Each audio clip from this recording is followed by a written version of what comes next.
those candidates who are appearing in CAPFSC 2024 interview and those who are appearing in 25 attempts. See these marks. It is very important to know the reality. It is very important to know what all are happening. You are fighting with best brains of India. These all aspirants qualified written. These all aspirants qualified physical and medical. And these all aspirants appear in interview. Obviously, they did not get final selection. Reason, less marks. And in some area, they got very less marks. You know, there are three components of marks: paper 1, paper 2, and personality test. I'm not saying that these candidates were not trying their best. They were trying, but they were not putting effort in right direction somewhere. Some of these candidates I'm knowing personally. And before final selection, before in this process also, some were attached with me. I said, follow these things, but many did not listen to the suggestions and all. Sometimes what happens, you think na chalta hai. That is not happening. Once आप return qualify हो जाते हो या आप एक ऐसे condition में हो जहां आप रिटर्न क्वालिफाई कर सकते हो, तो please be serious. This is true. इसमें से कुछ ऐसे कैंडिडेट्स हैं जिनका अभी सिलेक्शन हो जाएगा. जैसे आप जो कैंडिडेट्स इंटरव्यू में अपियर होते हैं और फाइनल सिलेक्शन नहीं होता है उनको, और उन्होंने यदि फिर ट्राई करते हैं तो उनको और जगह भी सिलेक्शन का मौका मिलता है. अब तो देखो यूपीएससी बहुत ज्यादा जगह ट्राई कर रही है कि मोर एंड मोर एवेन्यूज हो उनके लिए. लेकिन अभी भी है कि डीएफओ में कुछ कैंडिडेट्स, तो इनमें से कुछ कैंडिडेट्स जो है उनका सिलेक्शन हो जाएगा. तो आप इन मार्क्स को देखो और ये इस चीज को रियलाइज करो कि हम कहाँ लैग कर रहे हैं. ये बहुत जरूरी होता है हमें अपने लिए जानना. हमें जानना कि यस, हमारी सिचुएशन क्या है, हम कहाँ लैग कर रहे हैं. तो ये आप जरूर जानो. आपको जानने की जरूरत है कि ठीक है हम कहाँ हैं. अब जैसे देखो इस कैंडिडेट का, ओके, आप पेपर, ये यहाँ से चलो 12 कैंडिडेट्स हैं. इसमें से मेजोरिटी जो हैं वो जनरल और ओबीसी के हैं. इधर के 2 कैंडिडेट्स जो हैं वो हमने एससी कैटेगरी वाले में ली. बाकी मैक्सिमम जो है वो इधर जो है ये सारे जनरल वाले में हैं. आप देखो इनका स्कोर, ये इस कैंडिडेट का 67 पेपर 2 और आपका पर्सनालिटी टेस्ट 70 और आपका 268 मीन्स आप जस्ट रिटन क्वालिफाई कर पाए हो. आप एकदम बॉर्डर पे हो. एक टाइम था, देयर वाज टाइम. 67 मार्क्स भी पेपर 2 में लाना कोई बुरा नहीं था. बट वो टाइम था 2016, 17, 13, 12. 2012-13 के आसपास यदि आपने 67 पेपर 1 में मार्क्स आया, यानी कि इस स्कोर में आप एक रिटन में अच्छा था.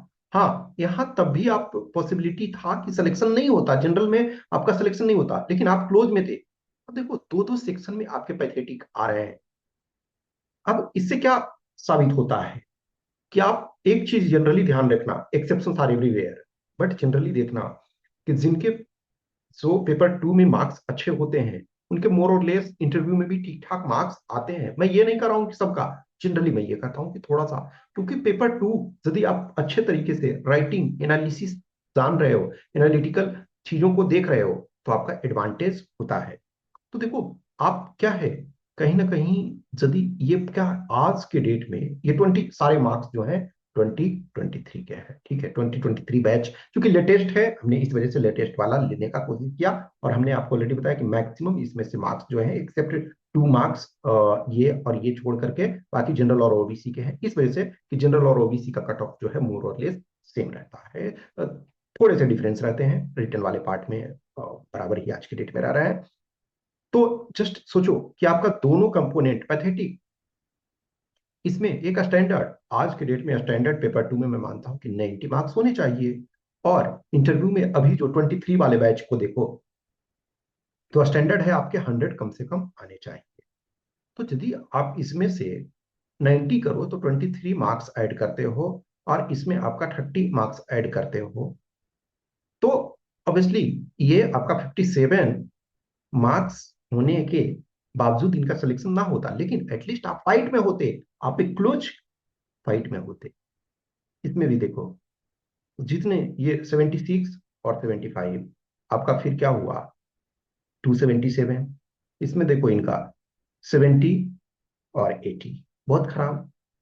63, 80, इनका देखो 73 और 60, तो बहुत आपका स्थिति एक तरह से ये खराब है, ठीक है। तो इन चीजों को ध्यान रखो, इनका 73, 60 बहुत खराब स्थिति, 75, 80, 74, 65, 64, 83, इनका आप देखो, ठीक है, 65, और हाँ इनका इनका देखो इंटरव्यू बहुत अच्छा है। बाकी जो मैक्सिमम कैंडिडेट्स इसमें देखोगे कि एक्सेप्शन यदि आप देखो तो इनका जो इंटरव्यू पर्सनालिटी टेस्ट बहुत अच्छा है, और लेकिन पेपर 2 बहुत खराब। अब ये क्या है कि आप इसमें 90 ये लाते तो सिलेक्शन हो जाता आराम से। इसमें देखो इनका 55 और 80, 68, 70, 66, 72 पर्सनालिटी टेस्ट। जो भी कैंडिडेट्स, किसी का जब मार्क्स मैं दिखा रहा हूं तो ये नहीं है कि मैं किसी इसी वजह से मैं किसी का नेम नहीं दिखा रहा हूं। जस्ट जो 24 में इंटरव्यू देने वाले हैं उनके मोटिवेशन के लिए, और जो 25 में देने वाले हो आप एग्जाम, इन मार्क्स को देखो और रियलाइज करो, विजुअलाइज करो कि आपकी क्या कंडीशन है। जो भी कैंडिडेट्स जिस सिचुएशन में हैं, आप इंप्रूव अपने में कर सकते हो। यू हैव टू लर्न, आपके पास कोई विकल्प नहीं है। आपको सीखना पड़ेगा, आपको लर्न करना पड़ेगा। जहां आपकी कमी है आपको रियलाइज करना पड़ेगा कि यस यहाँ हमारी कमी है, और किसी भी कमी को दूर करने के लिए सबसे जरूरी, यदि आप पर्सनालिटी टेस्ट में अपियर हो रहे हो तो आप कहीं भी किसी भी टीचर, मेंटर, या जो जानकार है, जो इस फील्ड में एक्सपर्टाइज रखते हैं, एक्सपर्टाइज का मतलब परफेक्शन नहीं है, एटलीस्ट उनके पास एक्सपीरियंस हो, वो उन्होंने या तो इंटरव्यू में अपियर हुए हैं या फाइनल सिलेक्शन लिए हैं, या कैंडिडेट्स को लंबे समय से गाइड कर रहे हैं, जो खुद से अपियर हुए हैं, सपोज करो इंटरव्यू में, उनके पास एक्सपीरियंस है। बहुत ऐसे कैंडिडेट्स होते हैं जो खुद सिलेक्शन ना ले पाते हैं, लेकिन उनके पास एक्सपोजर, एक्सपर्टीज होती है, धीरे धीरे करके और फिर वो गाइड करते हैं। कुछ ऐसे हैं कि जिन्होंने एग्जाम को ना दिया, कोई बात नहीं है, लेकिन वो लंबे समय से स्टूडेंट्स को गाइड कर रहे हैं, तो उनसे आपको सीख लेनी चाहिए। हमेशा ध्यान रखो कि जब आप इस कंडीशन में आ जाते हो, जब आप रिटेन क्वालिफाई कर जाते हो, जब आप फिजिकल क्वालिफाई कर जाते हो, जब मेडिकल क्वालिफाई कर जाते हो और आपके इंटरव्यू का कॉल आता है, फिर आपको पुश करना चाहिए। ये ध्यान रखो कि कंपिटिटिव वर्ल्ड है। यदि कंपटीशन ना होता तो किसी टीचर की जरूरत ही नहीं होती। जस्ट हाइपोथेटिकल लो, 24 में 515 अप्रॉक्स सीट्स हैं, 515 कैंडिडेट्स ही होते। सपोज करो written qualify means physical medical qualify करके इंटरव्यू कॉल 515 को ही बुलाया जाता। किसी टीचर की जरूरत थी? नो। किसी मेंटर की जरूरत थी? नो। आप जाते, कुछ ना कुछ रैंक आपको मिल जाता। या सो 25 में रिटेन देने वाले हो, एग्जाम देने वाले हो, जितने कैंडिडेट्स फॉर्म भरे उतना ही सपोज करो सीट हो, क्या किसी टीचर की जरूरत पड़ेगी, किसी मेंटर की जरूरत पड़ेगी, कोई टेस्ट लिखने की जरूरत होगी? नहीं, आप जो भी लिख दोगे वहां हो जाएगा। तो अब ध्यान रखो कि एक टाइम था, जस्ट अब ये इनका देखो कि आपका 55 मार्क्स आ रहा है। 50 मार्क्स तो कट ऑफ ही है, यानी कि 50 मार्क्स आपका कट ऑफ है कि उससे कम लाने पे तो आप क्वालिफाई ही नहीं होते हो, चाहे कितना भी आ जाए। लेकिन आप 55 आज ला रहे हो, आज 55 का कोई यूटिलिटी नहीं है। 55 का यूटिलिटी तब है जब आप पेपर वन में 180 ला रहे हो, 185 ला रहे हो, या 200 ला रहे हो, और फिर इंटरव्यू में आप 105 ला रहे हो, 120 ला रहे हो, ऐसे ला रहे हो, तब इसकी यूटिलिटी है। बहुत बार जब चीज़ों को मैं दिखाता हूँ, जब मैं चीज़ों को प्रेजेंट करता हूँ, तो कभी भी मैं ये नहीं कहता हूँ कि मुझे क्रिटिसाइज करने का है कैंडिडेट्स का, नहीं। एवरी कैंडिडेट अपने लेवल से ट्राई करते हैं। लेकिन आपको ये जानने की जरूरत है कि आपको कहाँ, where you are at this time, आपका पोजीशन पता होना चाहिए। तो ऐसे कहते हैं ना कि हमें कहीं जाना है, तो हमें सबसे पहले पता होना चाहिए कि हम कहाँ खड़े हैं। यदि मुझे ये ही नहीं पता है, सपोज करो कि आपको मुंबई जाना है, तो सबसे पहले तो आपको पता होना चाहिए ना कि हम कहाँ खड़े हैं। तभी पता चलेगा ना कि यहाँ से मुंबई की ट्रेन जाती है या नहीं जाती है, और जाती है तो किस डायरेक्शन में जाती है। कुछ ऐसे जगह होते हैं जहां डायरेक्ट आपको ट्रेन नहीं जा रही है। तो यदि आप कहीं खड़े हो स्टेशन पे, तो सबसे पहले आपको अपना लोकेशन पता होना चाहिए कि हम कहाँ हैं। उसके बाद देखना पड़ेगा कि कौन सी ट्रेन जाती है। तो आप अपने सिचुएशन को देखो, एनालाइज करो। बहुत सारे कैंडिडेट्स को मैं जानता हूं पर्सनली, और सब उनको चीजों को टाइमली बोला जाता है कि यस डियर, इस चीज को वर्क करो। मुझे तब दुख होता है, बहुत सारे कैंडिडेट्स जो जुड़े हुए रहते हैं, और उन्हें बोलता हूं कि प्लीज आप कम से कम एक टेस्ट भी लिखो। आप एक टेस्ट लिख नहीं सकते हो, और आप यदि सोचोगे कि चल जाएगा, मैं ऑलरेडी बता रहा हूं ना कि जितने कैंडिडेट्स होते और उतने ही लोग फॉर्म भरते, जितने सीट्स होते उतने ही, तो कोई जरूरत नहीं थी। लेकिन आपको टेस्ट करने की जरूरत है। मैं ऐसा नहीं कहूंगा कि जो कैंडिडेट्स इसमें से हैं इन्होंने मेहनत नहीं किया, नहीं, डेफिनेटली सब लोगों ने किया। जो भी रिटर्न क्वालिफाई हैं, डेफिनेटली आप मानो कि वो बहुत अच्छे हैं। जो कैंडिडेट्स भी रिटर्न क्वालिफाई कर रहे हैं, यानी कि 98%, 97% कैंडिडेट्स से, 97, 98, 99, डिपेंडिंग ऑन किसी ईयर में, आप उतने लोगों से अच्छा परफॉर्म कर पाए हो। प्लस इंटरव्यू में तभी आपको कॉल मिल रहा है जब आप फिजिकल मेडिकल भी क्वालिफाई, तो फिजिकल मेडिकल भी क्वालिफाई हो, इसका मतलब है 99% लोगों से आप बेटर कर चुके हो। किसी ईयर में 98.5% लोगों से बेटर कर चुके हो, तब आपको इंटरव्यू का कॉल मिलता है। डेफिनेटली आप बहुत अच्छे हो। लेकिन आपको रियलाइज करना पड़ेगा, बहुत सारे ऐसे कैंडिडेट्स होते हैं जिनको इंटरव्यू देना है, तो वो बस लास्ट मोमेंट में सोचते हैं कि कहीं कोई फ्री मॉक करवा दे और मैं अटेंड कर लूं। देखो, ए लॉट ऑफ पीपल हैं आपको फ्री मॉक्स करवाते हैं, मैंने भी करवाया है। एक वक्त था कि मैंने भी सबको फ्री मॉक करवाया है जितना हो सकता था। लेकिन फ्री मॉक कितने करा पाएंगे?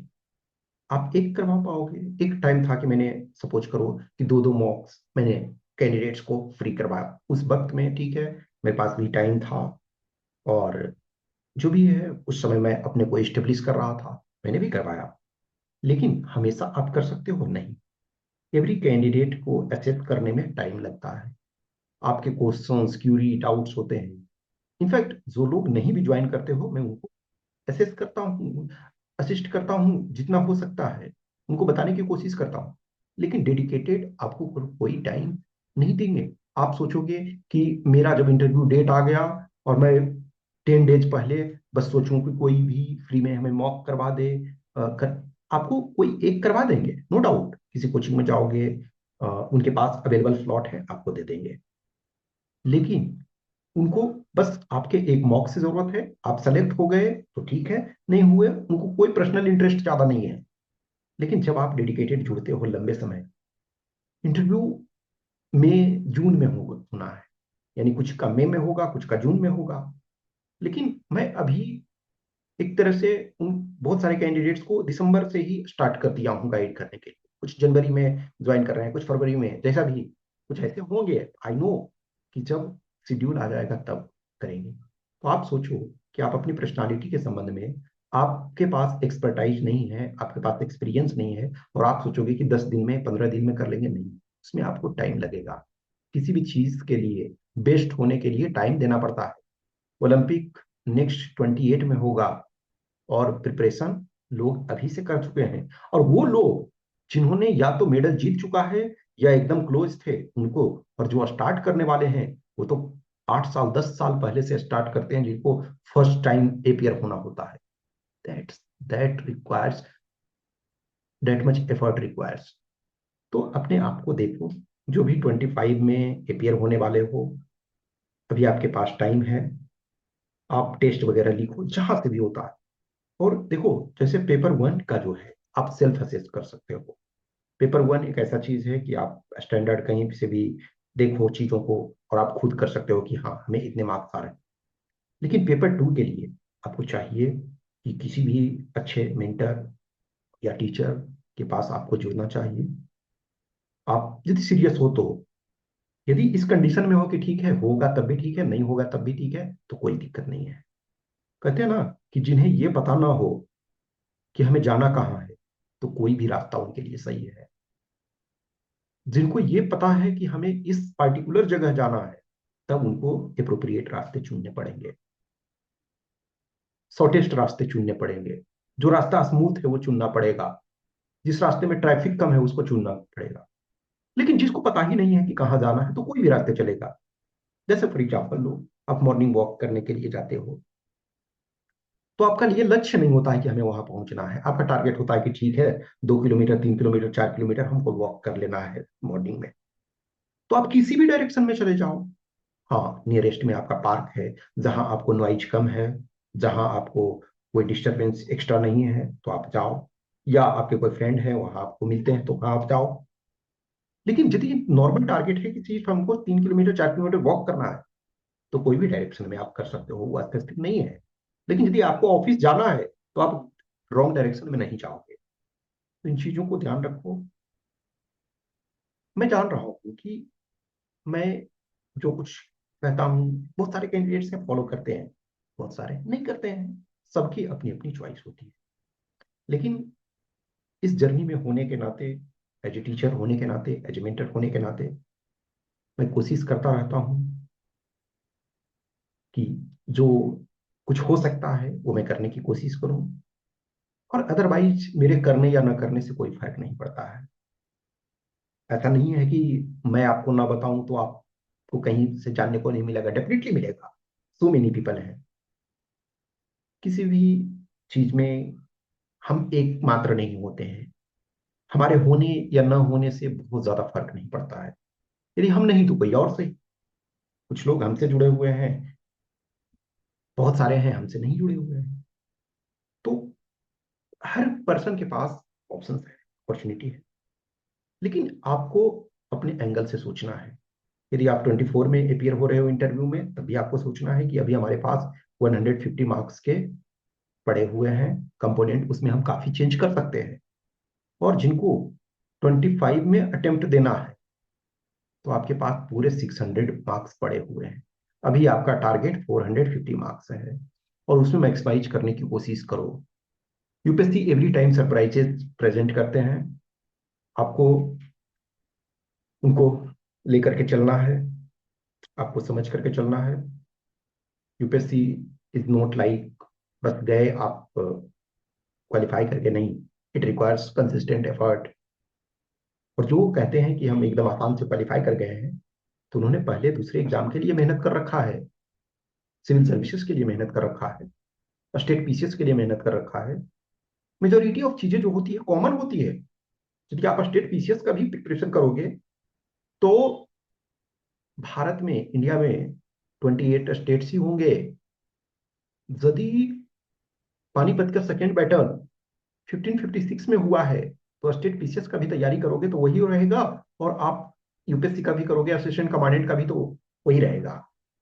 मेजोरिटी ऑफ चीजें जो होती है वो सेम होती है। कुछ चीजें आपके स्पेसिफिक रिक्वायरमेंट होती है, जैसे पेपर टू में आर्गुमेंट राइटिंग लिमिटेड एग्जाम्स में जरूरत पड़ रहा है ना। इनफैक्ट किसी स्टेट पीसीएस में आर्गुमेंट राइटिंग की आपको जरूरत नहीं पड़ रही है। तो आपको कुछ चीजें स्पेसिफिक जरूरत होती है और कुछ चीजें जो होती है कॉमन होते हैं। तो जो भी कैंडिडेट्स कहते हैं कि मैंने कोई तैयारी नहीं की है, तो ऐसा सही नहीं होता है। उन्होंने प्रिपरेशन किया है, डेफिनेटली किया है, और अपना टाइम दिया है। तो आप अपने को देखो, सोचो, समझो, और टाइम रहते आपको बेस्ट निर्णय लेना है। ऐसे ऑलरेडी कि कितना भी हर कैंडिडेट जो होते हैं वो मेहनत करना कोशिश करते हैं, लेकिन कंपटीशन मेनली जो होता है रिटन पार्ट में 10% में ही होता है। यानी कि यदि 1 लाख कैंडिडेट एग्जाम दे रहे हैं, तो मेन कंपटीशन आपका 10,000 में ही है, ये बात को ध्यान रखना। और बाकी लोग अभी जस्ट मैंने आप लोग को कुछ टाइम बताया, पहले बताया था, बहुत सारे ऐसे कैंडिडेट्स अभी जो बीपीएससी के एग्जाम हुआ था, जिसमें चूंकि कुछ चीजें उन्होंने पब्लिकली डिस्क्लोज किया, तो मोर देन 1,000 ऐसे थे जो निगेटिव मार्किंग ला पाए। यानी 150 मार्क्स का पेपर था, उसमें जीरो भी नहीं ला पाए। कोई -2, कोई -3, कोई -5, या कोई -0 पॉइंट समथिंग लाए। तो सोचो, 1,000+ कैंडिडेट्स निगेटिव मार्क ला पाए, और उसमें से 3,28,000 समथिंग लोगों ने एग्जाम दिया था। उसमें से 2 लाख+ जो थे वो कट ऑफ क्लियर नहीं कर पाए। कट ऑफ कर देखो, दो कट ऑफ, दो चीजें होती है। एक यानी कि मिनिमम मार्क्स जो उन्होंने रखा था, सिलेक्शन की यहाँ बात नहीं थी, यहाँ प्री की बात नहीं थी, मिनिमम उन्होंने जो, सॉरी, क्वालिफाइंग हम कर सकते हैं बेटर, क्वालिफाइंग मार्क्स। तो 3,28,000 में 2 लाख+ क्वालिफाइंग मार्क्स नहीं ला पाए, ये सिचुएशन। तो क्या कंपटीशन, यदि आप प्रिपरेशन कर रहे हैं तो आपका कंपटीशन उन लोगों से था 2 लाख से, जो कट ऑफ, ये जो मिनिमम क्वालिफाइंग नहीं लाए भाई, नहीं। आपका जो रिमेनिंग थे उससे, तो यानी कि 3,28,000 यदि एपियर हुए, तो उसमें से कंपटीशन देखा जाए तो जस्ट 50,000 में था, मान के चलो। या हम कह सकते हैं कि इसका 10% लो, 10% लो, तो 32,800 मान के चलो। तो इसमें से ही 10% में ही एक्चुअल में कंपटीशन, यदि आपने प्रिपरेशन किया हुआ है तो। इन चीजों को समझो। बार बार एज ए टीचर, मेंटर, ये कहना हमारा काम है। आप एग्री हो, नहीं हो, ये आपका निर्णय है, आपका चॉइस है। किसी को कुछ भी क्वेश्चंस, क्यूरी, डाउट्स रहता है तो आप हमें मैसेज कर सकते हैं, आप हमें कमेंट बॉक्स में कमेंट कर सकते हैं। जो भी कैंडिडेट्स प्रिपरेशन करते हैं, मैं ना तो मैं सबको गाइड डेडिकेटेड में कर सकता हूँ, इन द सेंस है, क्या सबके मैं कॉपी टेस्ट के चेक कर सकता हूँ? नहीं, लिमिटेड के ही कर सकता हूँ। सबको इंटरव्यू का गाइडेंस दे सकता हूँ? नहीं, पॉसिबल नहीं है। लेकिन फिर भी कैंडिडेट्स जुड़ते हैं। आप ज्वाइन करो या ना करो, मुझे कोई फर्क नहीं पड़ता है। लेकिन यदि आपके कुछ क्वेश्चंस क्यूरी हैं जो मैं कुछ मदद कर सकता हूँ, तो मुझे खुशी होती है। आपको कुछ क्वेश्चंस होते हैं, ड्रॉप आप कर सकते हो, आप हमें बता सकते हो। Okay, thank you.